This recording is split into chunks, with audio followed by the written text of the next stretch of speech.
our topic related to poetry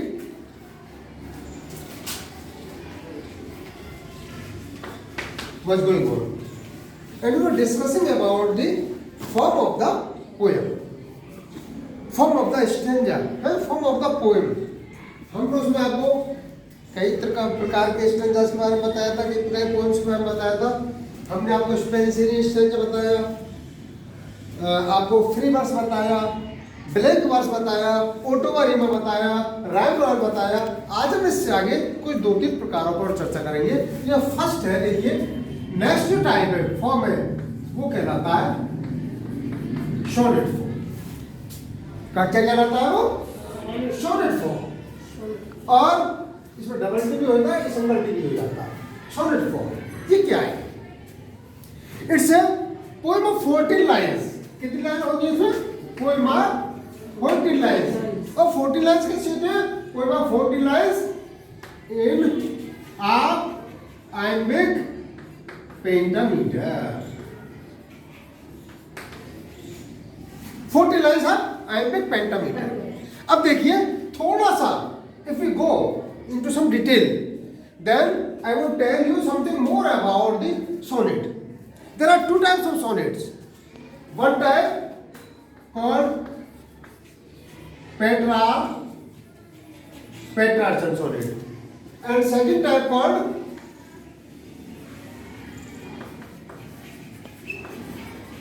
Shakespearean sonnet. Shakespearean sonnet. अभी Petrarchan sonnet क्या है और शेक्सपियर सोनेट क्या है? Petrarchan sonnet is named after the great Italian poet. ये कहाँ के पोएट थे? इटालियन, इटली के पोएट थे पेट्रार्च. इनके नाम के आधार पर उस सोनेट का नाम रखा पेट्रार्चन सोनेट. पेट्रार्चन सोनेट, इसमें लाइन तो वही 14 होती है. It consist of 14 lines, but these are divided into 2 parts. First 8 lines called octave. ये 8 लाइन्स होती हैं. ये भी हो सकता है फर्दर 2 क्वाड्रेंट्स में बटी हो. क्वाड्रेंट्स 2 क्वाड्रेंट्स में बटी होती है. क्वाड्रेंट्स क्या होता है? एक 4 लाइन का स्टेंजा क्या कहलाता है हमारा? क्वाड्रेंट्स. क्या कहलाता है? क्वाड्रेंट्स. 2 क्वाड्रेंट्स में बटी होती है. और ये जो क्वाड्रेंट्स होते हैं हर एक तीसरा राइम स्कीम का होता है ए बी बी ए. ये ऑक्टेव होता है 8 लाइन का. ये 2 क्वाड्रेंट में बटा होता है. और इसकी राइम स्कीम राइम क्या होती है? ए बी बी ए. और जो दूसरी 6 लाइन होती है, 6 lines, stanza called sestet. 6 line stanza, इसकी राइम क्या होती है? सी डी ई सी डी या C D C D C. ये हमारा पेट्रार्चन टाइप ऑफ सोनेट होता है. दूसरा हमारा था शेक्सपियरियन सोनेट. कौन सा था? Shakespearean sonnet. शेक्सपियरियन सोनेट, इसमें 14 लाइन होती है. इसको हम Shakespearean sonnet, it is after the name of Shakespeare and Shakespeare belongs to England. इसको हम एलिजाबेथन सोनेट, ये इंग्लिश सोनेट भी कहते हैं. क्या कहते हैं? एलिजाबेथन सोनेट या इंग्लिश सोनेट भी कहते हैं. इसमें क्या होते हैं? इसकी एक विशेषता होती है शेक्सपियर सोनेट में. इसमें क्या होते हैं? 3 क्वाड्रेंट्स. 4 लाइन के 3 स्टेंजा होते हैं. 3 quadrants and they are followed by a couplet. 2 line का एक कपलेट होता है. और इस तरह से इसमें भी कोई 14 लाइन होती है. क्या होती है? 14 लाइन. और ये क्वाड्रेंट्स होते हैं, इनकी क्या राइम स्कीम होती है? A B C D E F और उसकी कपलेट की जी जी. ये हमारा शेक्सपियर सोनेट हो गया. तो ये सोनेट के 2 प्रकार हुए. First Petrarchan sonnet after the great Italian poet Petrarch. Second Shakespeare sonnet after the name of the great English poet Shakespeare. और इनकी ये विशेषता है, ये सेस्टेट और ऑक्टेव और सेस्टेट में ये ऑक्टेव 2 क्वाड्रेंट्स में डिवाइड होते हैं, सेक्शन सॉलिड 3 क्वाड्रेंट्स होते हैं, that are followed by a couplet, 2 line couplet, और ये इसकी राइम स्कीम होती है। देखिए 10वीं क्लास में, 10th क्लास में आपने सॉलिड पढ़ी होगी, आप लोगों को ध्यान है या नहीं है? 10th क्लास में आपके सिलेबस में एक सॉलिड थी और उसका नाम था लोटस। क्या नाम था? लोटस। और वो संभवतया, हाँ यस, उसका नाम था दी लोटस, तोरू दत्त द्वारा लिखी हुई थी। The lotus composed by Toru Dutt, great Indian English poet. मैं उसकी लाइन आपको उसको पढ़ के बताता हूँ, उसके एंडिंग वर्ड्स लिखता हूँ, फिर आपको उसकी राइम स्कीम आपको बताता हूँ। देखिए ध्यान सुनिएगा, हमारी 10th क्लास की बुक, फर्स्ट बुक है गोल्डन रेज, उसमें है ये दी लोटस। ध्यान सुनिएगा। Love came to Flora asking for a flower that would have flowers be undisputed queen. तो पहला, Love came to Flora asking for a flower. ध्यान से देखिए। That would have flowers be undisputed queen. Second, the lily and the rose long have been rival for that high on a water.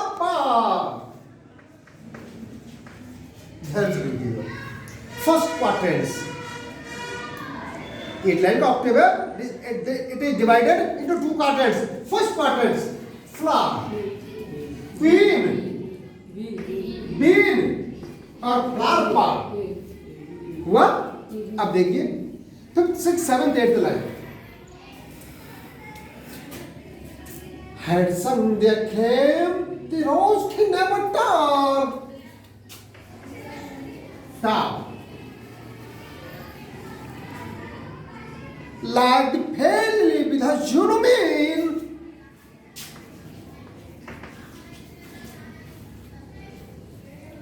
but the lily lovelier, the sweet.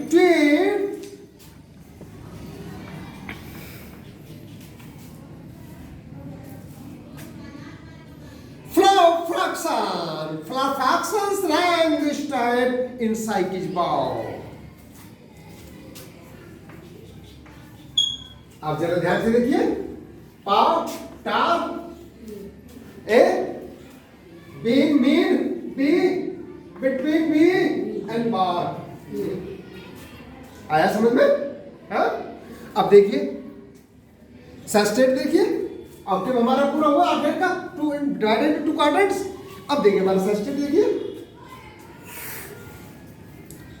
Give me flower delicious as the rose, give me flower delicious as the rose,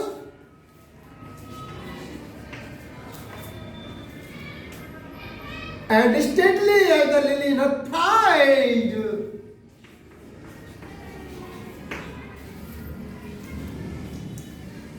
But what color was red? Love first choose.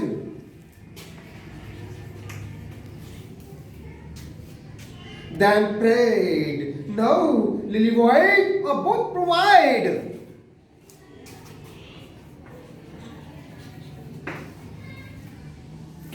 And Flora gave the lotus, rose red died. And lily white, the guiltless flower that blows. देखिएगा, no sound, so it is C. Then different, it is D. Rose, choose. C. Pride, provide. D. Giant, C. Blouse, D. CD. A, B, B, A. तो rhyme scheme है up to quadrants A, B, B, A, and of the sestet CD. It is a Patterson type of sonnet written by Toru Dutt. Title as The Lotus. आया कुछ समझ में? अच्छा लगा? Interesting? Yes. Next.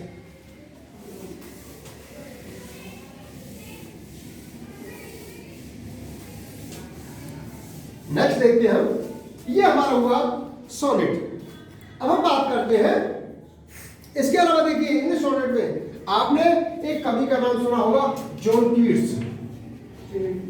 John Keats आपने नाम सुना होगा। जॉन कीट्स ने सोनेट्स लिखी है। और जैसे ऑन फर्स्ट लुकिंग एक मिल्टन है, कवि हुए मिल्टन, जॉन मिल्टन, उनकी भी सोनेट इंग्लिश में काफी प्रसिद्ध है। ये सोनेट है, इस शेक्सपियर ने भी सोनेट लिखी है, लेकिन सोनेट के बारे में आपको इतना पर्याप्त है, it is sufficient about sonnet. अब देखिए हम बात करते हैं नेक्स्ट ओड। सोनेट के बाद हम बात करते हैं ओड।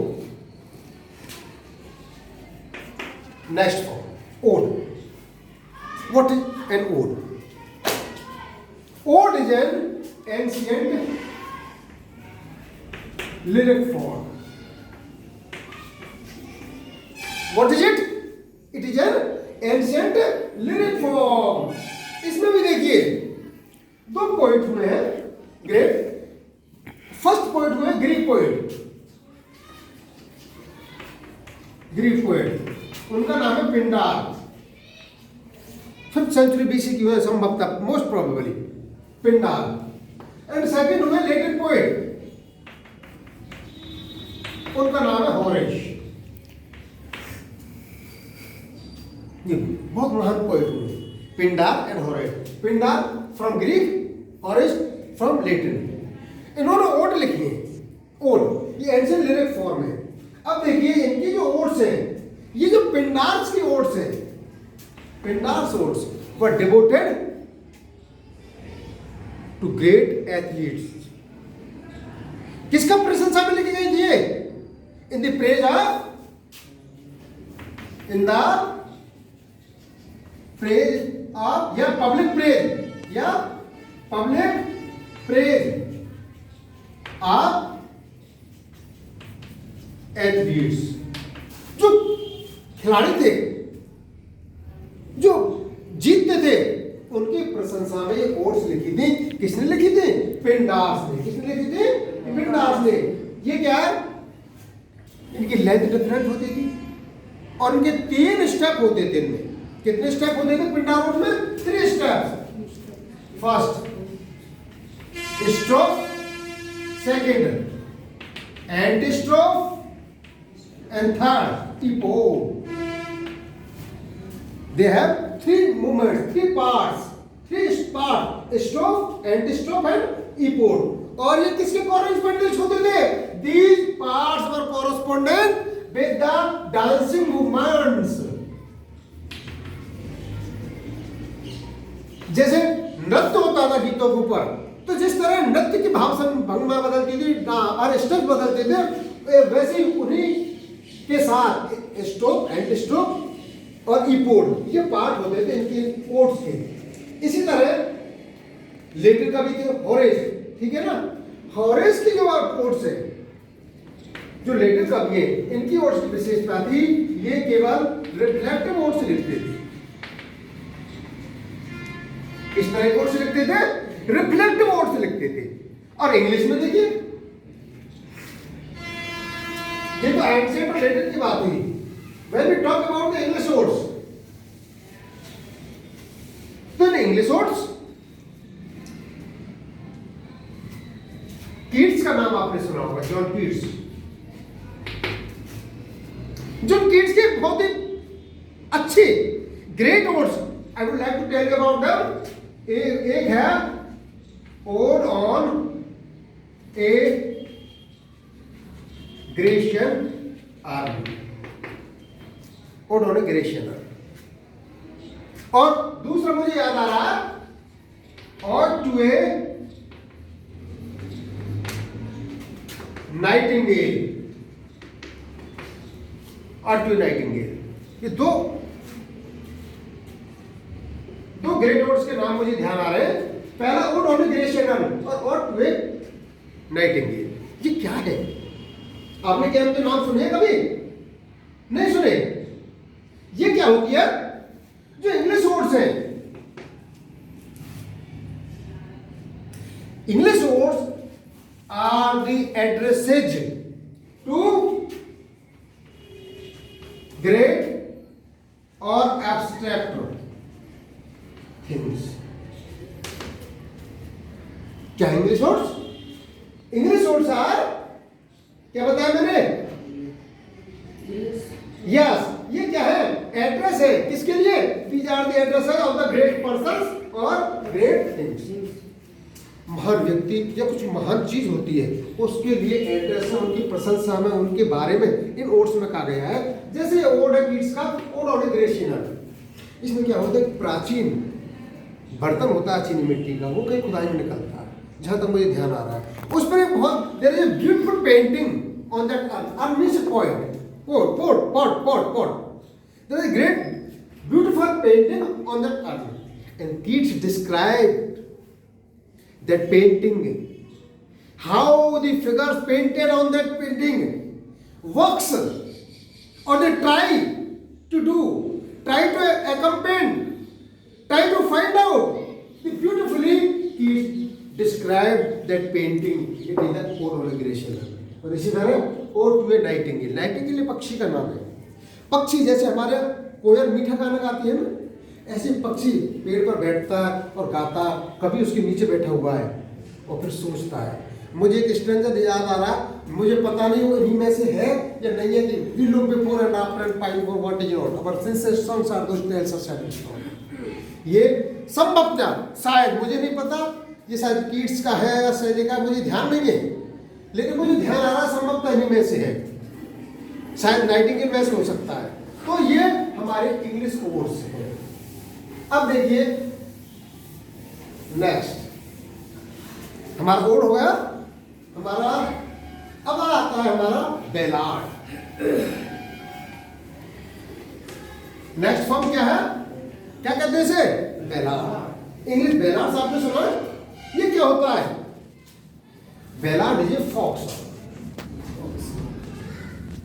समूह में गाए जाने वाला गीत। हमारे यहाँ भी गीत गाते हैं, नहीं गाते? समूह में गाए जाने वाला गीत बेलार्ड कहलाता है। अब देखिए ये किस्म का कंपोज की जाते हैं, ये भी मोस्टली क्वार्टेंस में ही कंपोज किए जाते हैं। और इनमें क्या होता है? क्वार्टेंस में कंपोज किए जाते हैं ये। इसमें सेकंड और जो फोर्थ लाइन होती है वो राइमिंग्स होती है। और ये बेलार्ड्स का विकास कहां पर हुआ था? बेलार्ड्स का विकास हुआ था मुख्यतः स्कॉटलैंड में। स्कॉटलैंड में कहां विकास हुआ था बेलार्ड्स का? स्कॉटलैंड में। स्कॉटलैंड इंग्लैंड का एक पार्ट, सॉरी ब्रिटेन का एक पार्ट है स्कॉटलैंड, वहां पर इनका विकास हुआ था बेलार्ड्स का। और देखिए एक प्रसिद्ध बेलार्ड मैं बताता हूं, वो है, उसका नाम है rhyme of the ancient mariner. क्या नाम है उसका? Rhyme of the ancient mariner. एक प्रसिद्ध कवि हुए एस.टी. कोलरिज। एस.टी. कोलरिज, उनका एक प्रसिद्ध बैलाड है the rhyme of the ancient mariner. ये एक फेमस बैलाड है जो इंग्लिश में है। तो इस तरह से देखिए, rhyme of the ancient mariner ST. Coleridge का, ये हमारी कुछ फॉर्म है जो हमने डिस्कस किए इंग्लिश की फॉर्म, जिनमें आप स्ट्रेंजा की पहचान कर सकते हो, उनकी फॉर्म की पहचान कर सकते हो, उनकी राइम स्कीम की पहचान कर सकते हो। और इससे बाहर शायद आपके सिलेबस में कुछ नहीं है। ये जो कुछ भी आपको बताया गया है, it is more than sufficient to you, more than your syllabus, but for your knowledge it was necessary to tell you about such type of forms। मैंने कितनी फॉर्म्स को डिस्कस किया आपको याद है क्या? जरा अगर हम बोल रहे तो फर्स्ट हमने किया था स्पेंसरियन, देन हमने किया था rhyme royal, then we discussed ottava rima, then we discussed blank verse, then we discussed free verse, and today we discussed first sonnet, then we discussed ode, and lastly we discussed ballad। है? How many forms? 1, 2, 3, 4, 5, 6, 7, 8. 8 forms. These are more than sufficient to you enter your knowledge. आगे ही अगर तुम पढ़ोगे, English literature का भी अगर अध्ययन करोगे तो सारी फॉर्म्स आपके काम आएंगी। सीनियर में तो senior up to senior classes 2-3 forms आपको दी गई हैं। हो सकता है एक दो ओड हो, बेलाड है, सॉरी सोनेट है और ओड हो, इससे ज़्यादा कुछ भी नहीं है। लेकिन आपको इनके बारे में जानना आवश्यक है कि स्टेंजा पैटर्न क्या होता है, रैंक क्या होता है, ठीक है ना, ये कौन कौन सी फॉर्म्स है, ये is very important to you. Next हम जो हमारा अगला स्टेप है उसके बारे में बात करेंगे, वो हम अगली वीडियो में करेंगे। Up to then good bye.